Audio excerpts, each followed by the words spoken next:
Hi, I'm Digital Visions, and this is the second part of the Fireworks ground display.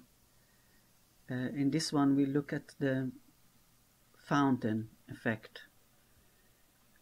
Basically, you can use the same rocket it used on the spinning wheel and just turn it upside down. The setting for the emitter, in order to get the fanning out of the particles, for the sparks emitter,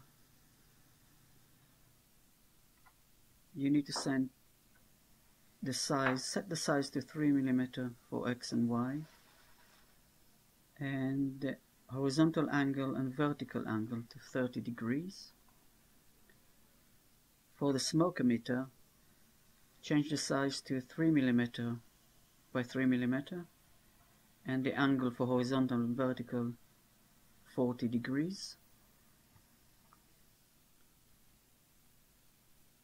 For the particles,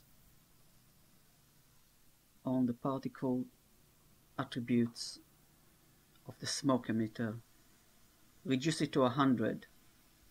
It all depends on your computer. You could increase it to 150 or 200. I found 100 enough.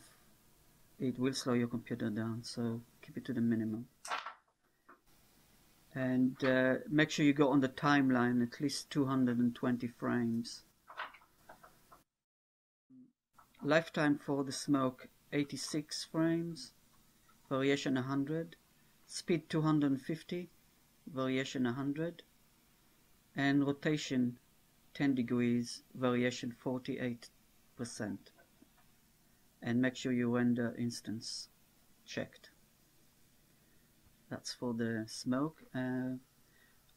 For the sparks, all you need is 800 particles, birth rate, editor and render, and lifetime 30, variation 100, speed 900 and variation 100, 10 for rotation and 48%, and render instance checked. And that should be enough. Make sure you've got at the base a deflector. You can use the same setup you had for the spinning wheel. Just get rid of the spinning wheel, keep one of the rockets, turn it upside down, bring it down to the deflector level and the plane, and adjust the bounce according to how you want it. You can see here that the particle bouncing and lasting for a bit longer than you would, and that's it for that setup. You can leave the wind, or you can switch the wind off from the same setup you had for the spinning wheel, and that's all there is to it.